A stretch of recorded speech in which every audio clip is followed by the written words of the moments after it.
Maintenant, tiens, vous connaissez ce rapport mondial sur le bonheur, vous en avez entendu parler. C'est un rapport annuel qui regroupe 155 pays selon leur niveau de bonheur. Je vous passe les critères. Je peux vous dire que la France est 24e entre le Mexique et Taïwan. Ça ne vous surprendra pas, ce sont les pays nordiques qui trustent les premières places. Et il y aurait un élément clé qui contribuerait au bonheur dans ces pays, c'est la... Pardon ?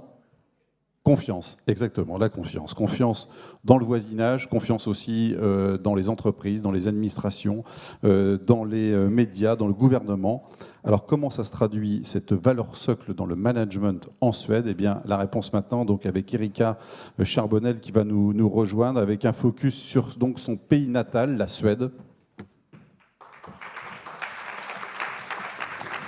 Mais Erika connaît bien la France parce qu'il y a travaillé pendant 9 ans et elle est revenue maintenant depuis 10 ans en Suède pour travailler sur la prospective, sur les thèmes des différences culturelles justement. Ça tombe bien. Erika, 20 minutes, la parole. C'est indiqué ici, les 20 minutes vont circuler.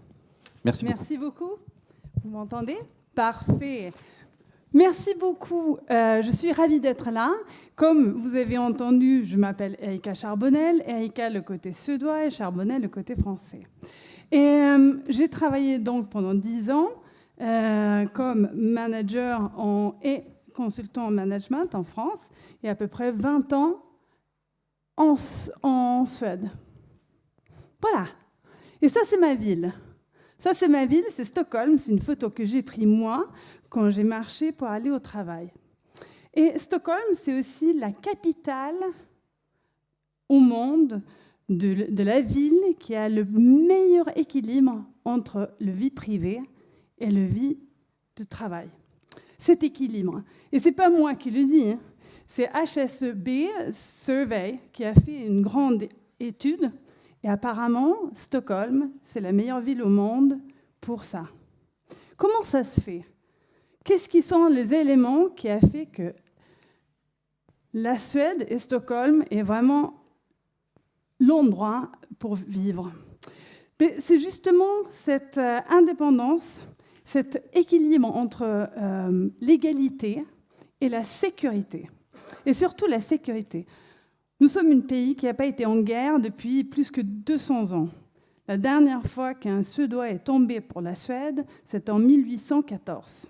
Depuis, on a été assez stable, c'est tranquille.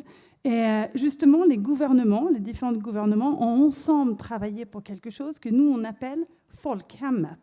Ça veut dire quelque part le foyer du peuple. C'est-à-dire qu'on travaille sur une sécurité et que l'État s'occupe de la plupart des choses. Et quand je dis la plupart des choses, je vais prendre quelques exemples. Dans l'éducation, tout le monde a le droit de l'éducation. Vous allez me dire, mais en France aussi. Oui, l'éducation est gratuite en Suède et en France. Mais en Suède, on a un système de prêt qui est mis en place par rapport au gouvernement, que sans demander quoi que ce soit, sans justificatif, tous les étudiants peuvent avoir des bourses qui font qu'ils puissent vivre seuls. En Suède, le gouvernement a statué que les parents sont responsables des enfants jusqu'à 18 ans ou quand ils ont passé le bac. Ça veut dire qu'il y a beaucoup d'étudiants qui habitent à la maison, qui font des emprunts d'État et qui payent leurs parents pour habiter. Ça vous paraît souvent aberrant, je sais, parce que j'ai entendu des réactions avant, mais en Suède, c'est comme ça. C'est l'État qui s'en occupe plutôt que les parents. Et ça aussi, ça se voit par rapport aux personnes âgées. C'est tout ce qui est médical, les maisons de retraite et tout ça. Ce n'est pas la famille qui prend en charge vraiment les personnes âgées. Et la famille, quand on parle famille, parce qu'elle est très importante, la notion famille aussi, mais ce n'est pas exactement la même famille quand on parle de ça en France. La famille en Suède, c'est les 2 parents et les enfants. Des fois, c'est plus que 2 parents, mais en tout cas, c'est ça le foyer. Par exemple, les crèches, ils sont mises en place à partir de 1 an. Avant 1 an, les parents ont des congés parentaux, c'est-à-dire que les parents le partagent en égalité. Et on ne peut pas mettre les enfants à la crèche parce que c'est pas possible. Donc, la première année, les parents partagent justement ce congé parental.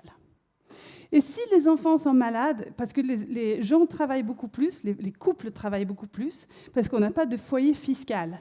Chacun paye ses impôts, et donc c'est beaucoup plus difficile pour quelqu'un de rester à la maison. Ça devient beaucoup plus cher. Donc tout le monde, on peut dire, travaille. Et par rapport à ça, quand les enfants sont malades, on a 120 jours par enfant et année pour congé maladie. Ça veut dire que si on a 3 enfants, on peut être indisponible toute l'année. Qui donne une petite complication pour l'employeur, mais c'est complètement intégré dans la façon de travailler. Et pour vous dire que ce n'est pas abusé, les Suédois utilisent en moyenne 4 jours par an et enfant. Donc, les systèmes existent. Quand on a besoin, la sécurité est là, mais on a confiance. On n'utilise pas le système. Moi, j'étais très étonnée quand je suis retournée de France en Suède. Je travaillais dans une start-up et je ne pouvais pas programmer une réunion à partir de 15h parce que les gens partaient chercher les enfants à la crèche. Donc, le système est différent. L'équilibre est beaucoup plus accepté. Et l'égalité entre les sexes aussi. Ici, on voit la différence entre la France et les pays nordiques, justement par rapport à l'égalité des sexes. Donc, on voit aussi que les entreprises qui ont plus grande égalité entre les sexes, ça fait aussi qu'ils ont souvent une meilleure rentabilité et un meilleur équilibre. Mais on va rentrer dans le leadership. Ici, c'est Richard Lewis qui a fait ces schématiques, vous ne prenez pas mal.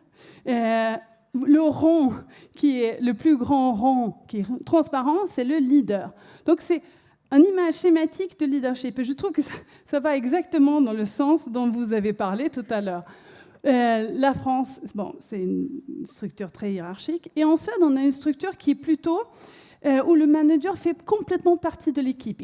Il n'y a pas un rang plus grand et il est entièrement intégré. Et son rôle, c'est plutôt de créer le dialogue, de faire en sorte que les gens sont entendus et qu'on peut prendre la parole. Par rapport à ça, ce n'est pas un expert. Le manager n'a pas besoin d'être expert. Il peut avoir tort, justement. Et ce n'est pas mal vu. Si on regarde ici, quand on pose la question, le pourcentage de ceux qui pensent qu'ils sont supérieurs hiérarchiques doit absolument pouvoir apporter une solution, ou une réponse, 10% en Suède, 50% en France.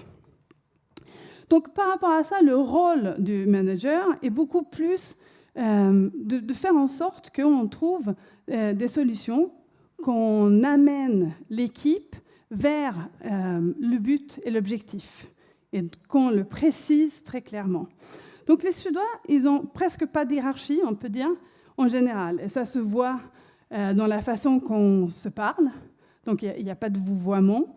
La façon qu'on s'habille, souvent quand les Français arrivent au bureau, ils ne savent pas à qui s'adresser parce qu'ils ne voient pas la différence entre les gens.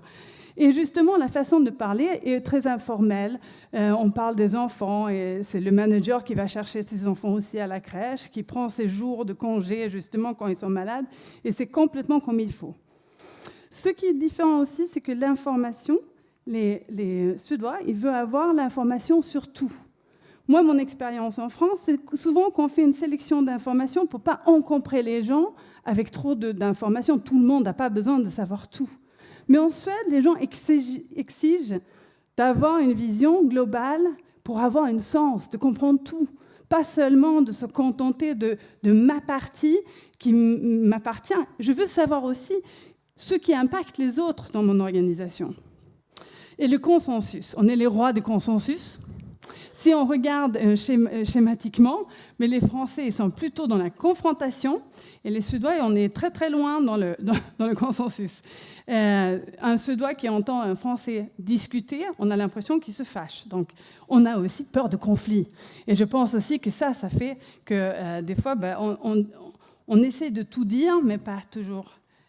Ça ne se fait pas toujours. Le groupe est au centre. C'est justement de trouver ce sens dans le groupe et de faire partie d'une entité qui est important pour le Suédois. Et un manager suédois parle la plupart du temps dans le « nous ». Nous avons fait, nous allons faire, nous avons construit, nous avons réussi, nous avons eu des échecs.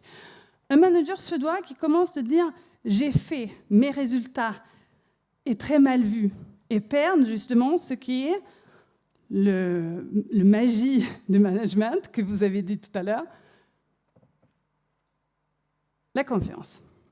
On n'a pas confiance en quelqu'un qui s'approprie la réussite de l'équipe. J'adore cette image, bon, elle est peut-être un peu compliquée, mais on va regarder. La confiance au manager. On a fait un sondage, c'est des Suédois, Français et Américains. Et on a posé la question, est-ce que vous avez confiance dans votre manager? Ceux qui ont dit qu'ils ont confiance dans leur manager, je suis désolée, ils ont bougé un peu, je vois, sur cette...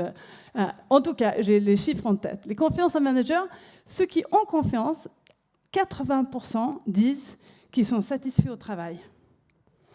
Et seulement 15% disent qu'ils sont en train éventuellement de regarder un poste ailleurs. Ceux qui n'ont pas confiance dans leur manager, eux par contre, seulement 40% sont satisfaits au travail et le double, donc de 15 à 30%, sont activement en train de chercher du travail ailleurs. La confiance, c'est vraiment une clé pour faire que les gens restent et que les gens sont satisfaits et heureux au travail. Et la confiance, elle est stable en Suède. Ça, c'est une enquête que nous avons faite dans l'entreprise où je travaille, où on a posé la question depuis 20 ans, est-ce qu'on peut faire confiance aux plupart des gens? Et en Suède, c'est 70% qui disent oui. Et seulement 30% qui disent on doit se méfier quand même des gens autour de nous.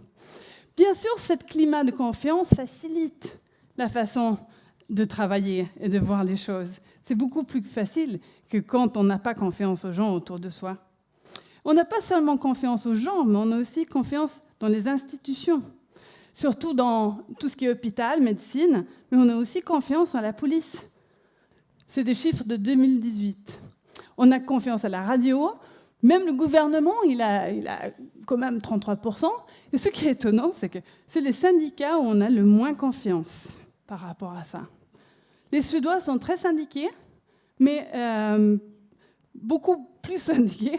Mais le syndicat n'a pas du tout le même rôle en Suède qu'en France. Mais ça, c'est un chapitre à faire un autre jour.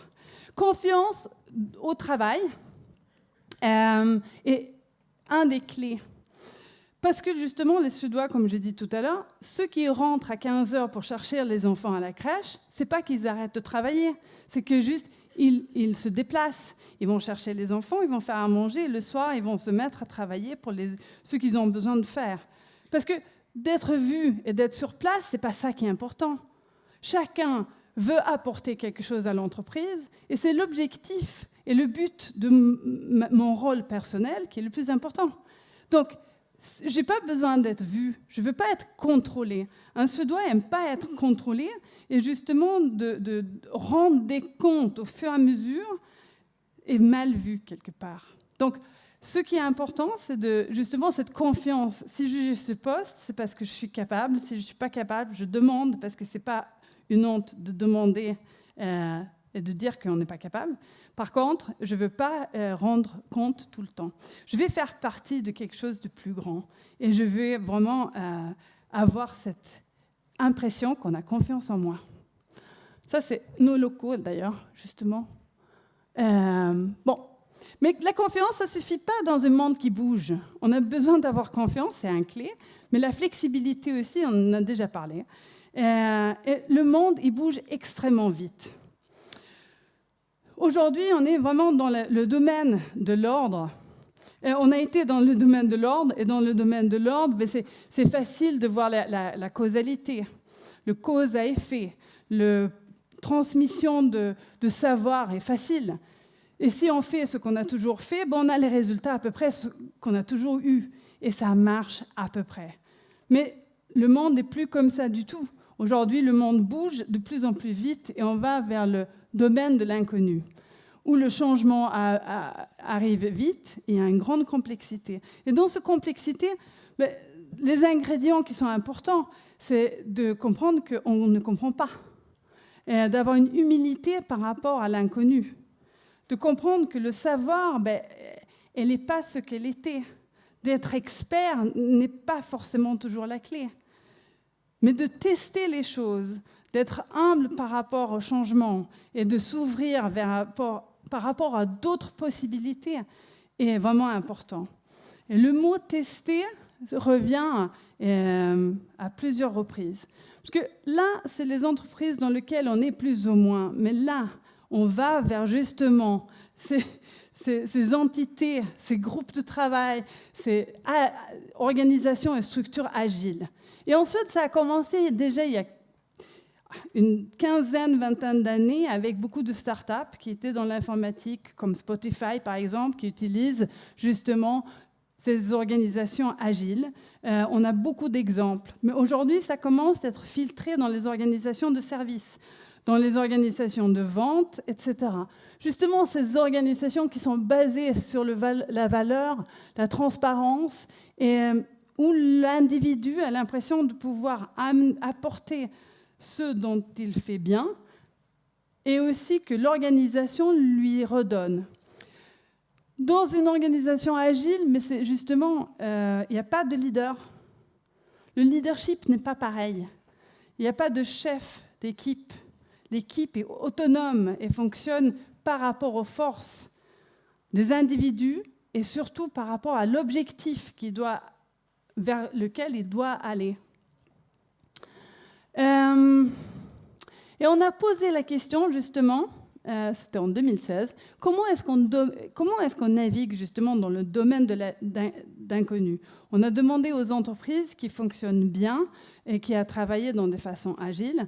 Et la première chose, c'est justement la culture de l'entreprise, la culture de oser tester, d'avoir le droit, peut-être pas à faire des erreurs, parce que c'est pas ça, mais de faire des choses qu'on n'a pas fait avant, avec les conséquences que ça peut avoir, mais justement de pouvoir apporter sa connaissance et son énergie et sa volonté. Et là, c'est le leadership qui est important, parce que le leadership dans ces organisations, doit donner du sens plutôt que d'autres choses, être très clair où on va, et justement amener les gens à pouvoir prendre des décisions eux-mêmes, de travailler sur leurs forces et d'être moteurs dans ces équipes indépendantes qu'on a vues tout à l'heure. Agile. Et pourquoi est-ce que je pense, c'est une hypothèse, que ça marche pas mal en Suède justement par rapport à ça et que ça vient un peu de là, c'est aussi par rapport à cette World Value Survey. Il est un peu daté, mais je n'ai pas trouvé d'autres, mais je pense que ça n'a pas bougé beaucoup. Ici, on a les valeurs traditionnelles. En bas, c'est plutôt traditionnel, et en haut, c'est séculaire, rationnel. Ici, on a presque la pyramide de Maslow, qui est en bas. Ici, avec le survival, vraiment la survie. Et de tout l'autre côté, on est ici sur le développement personnel.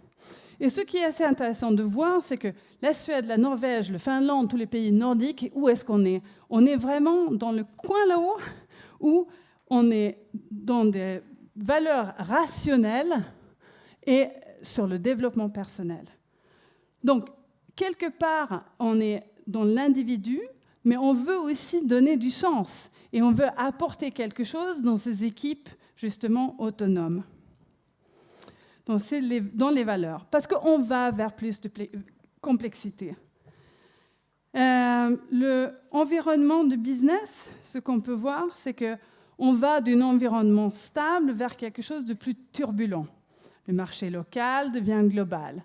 Et là-dedans, dans le leadership, on doit créer du sens et analyser ce qui se passe autour de soi. C'est très important aujourd'hui, de comprendre les tendances, les mouvements, et justement avoir la capacité d'impliquer les salariés dans ce qui se passe.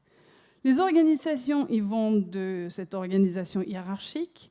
Comme je dis souvent, on a essayé en Suède depuis 60 ans de les casser, vers des organisations qui sont centrées autour aussi beaucoup de clients et de l'organisation. Et ces équipes, ils peuvent être virtuelles aussi. Ces équipes, ils n'ont pas besoin forcément toujours d'être sur place. Le leadership est basé sur, comme j'ai dit, et comme vous avez dit aussi, mission, sens, Et par rapport à l'individu, on va des individus qui étaient plus fidèles et basés sur des valeurs vers ceux qui sont basés sur du sens et l'équilibre de vie. Et le leadership est là pour donner cette motivation et du sens. Et trouver le force moteur de chaque individu pour pouvoir vraiment contribuer. Donc ça, c'est les clés, quelque part, pour des organisations. Et je prends juste un exemple. On a heureusement déjà entendu des exemples. Vous avez parlé d'autres exemples tout à l'heure. Mais un exemple, c'est dans le service public de l'emploi suédois qui s'est dit il faut qu'on fasse quelque chose et on veut avoir des organisations plus agiles. Comment on va faire ? Donc, le système qu'ils ont mis en place, elle est vraiment basée sur une participation active des salariés, mais aussi des clients. Qu'est-ce qu'ils veulent ? Qu'est-ce qu'ils ont besoin ? Parce qu'on peut focaliser beaucoup sur ce qu'on a envie nous-mêmes, mais on est là pourquoi ? Quel est nos sens et missions ? Et ce qu'ils ont fait, c'est que tout ce qui est recherche et développement, au lieu de l'avoir au siège, ils l'ont mis sur les satellites, pour dire que c'est là, vous savez qu'est-ce qu'il faut faire. Et le processus qu'ils ont mis en place est en train de tester des concepts sur 7 agences. Ce n'est pas beaucoup, ils ont 400 à peu près en Suède, mais le test est en train d'être mis en place. Et qu'est-ce qu'ils font ? Justement, ils ont un objectif clair qu'ils mettent en place et ils formulent un questionnement. Et ce questionnement, ils le traitent, ils font une hypothèse, ils font du feedback par rapport aux clients et par rapport aux employés. Ils font une hypothèse, ils expérimentent cette hypothèse, et si ça fonctionne, ils le mettent dans l'organisation. Et chaque fois que ça a été fait dans des cycles, ils regardent est-ce que ça marche, est-ce que ça ne marche pas. Si ça marche, on le garde. Si ça ne marche pas, on refait. Et on teste et on évolue tout le temps. Le leadership, en quelques mots, c'est de suédois, on va dire. C'est vraiment basé sur créer un climat de confiance, appliquer les collaborateurs, créer la flexibilité, mettre le client au centre, trouver l'équilibre entre le court et le long terme dans les projets et de toujours avoir le long terme en vue, mais aussi mettre des objectifs qui sont sur la route. Et le leadership, on avait entendu, mais justement par l'exemple, est extrêmement important. Et c'est 0-0. Voilà.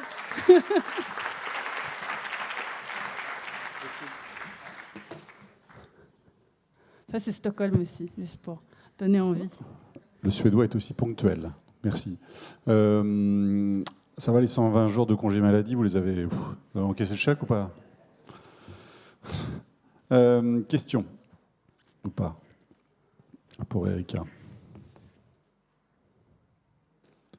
Vous, Erika, qui avez travaillé pendant 9 ans en France, vous vous dites que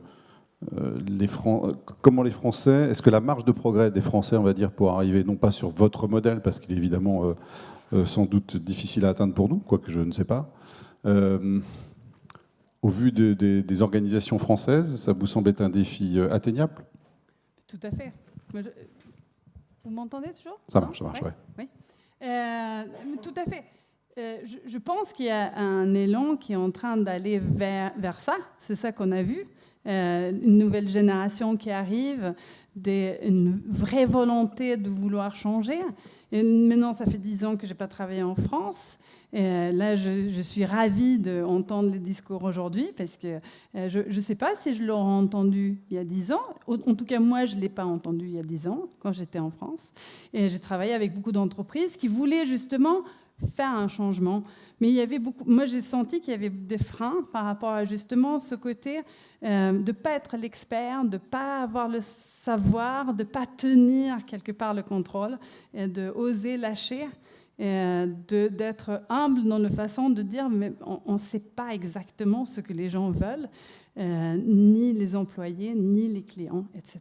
Donc, je pense qu'il y a toujours une marche au progrès. Tous les entreprises françaises et suédoises ne fonctionnent pas comme ça non plus, bien sûr. Mais c'est plus dans la culture. Le groupe, ça vous a interpellé, ce témoignage ? Oui. Caroline, c'est ça ? Oui, Bonjour, c'est plus une réaction. Le télétravail, qui se développe dans de nombreux organismes, ça va aussi nous mettre plus sur la voie de la confiance, en fait. Exactement. Tout à fait. Et en Suède, le télétravail, vous voulez dire qu'on peut travailler à la maison ou ailleurs? Oui. En Suède, c'est très fréquent. Et j'étais un peu étonnée quand je suis rentrée en Suède, justement, il y a 10 ans, parce qu'il y a des jours, il n'y avait personne presque au bureau, parce que tout le monde travaillait chez eux, au café, à la maison de campagne, sur le bateau. Mais ils travaillent. Parce que ce qui est important, c'est l'objectif atteint et pas forcément d'être vu pendant le chemin. Bien sûr, il faut aussi se regrouper par moment et d'échanger et de faire en sorte que l'équipe est soudée et comprenne où on va. Régler ça, mais oui, c'est ça, hein, c'est la flexibilité dans le télétravail. Vous n'avez pas de réaction? Il n'y a pas des choses que vous auriez envie de piocher dans ce modèle suédois?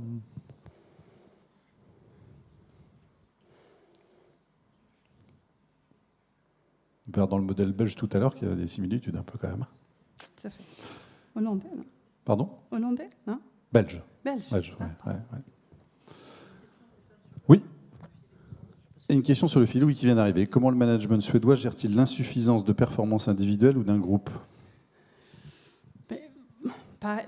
S'il y a un dialogue, mais le dialogue, il est aussi dans des choses qui sont mauvaises, ou on va dire moins performants, pardon, le choix de mots, mais même la non-performance est gérée de la même manière par un dialogue. Et si le dialogue est plus proche et plus au quotidien, c'est-à-dire que c'est géré comme ça. C'est peut-être perçu plus comme du contrôle, entre guillemets, qu'en France, je ne sais pas, mais en tout cas, c'est pas un problème. Je n'ai pas vu ça comme le modèle inclut ça parfaitement. Et quelle est l'approche de l'échec? Vous avez dit tout à l'heure qu'il y a ce droit à se tromper. Le droit à se tromper, oui, mais après, qu'est-ce qu'on a besoin pour mettre en place pour pas que ça arrive encore? Quelles sont les lacunes que la personne a eues pour que ça arrive? Et comment est-ce qu'on va aider la personne à réussir, etc. Après, il y a des contraintes financières. Souvent aussi, on ne peut pas non plus mettre trop de monde ensemble pour pouvoir toujours faire des choses en binôme, etc. Mais l'idée est là, de toujours construire et ensemble. Merci beaucoup, Erika. Merci. C'est passionnant. À vous. Merci beaucoup.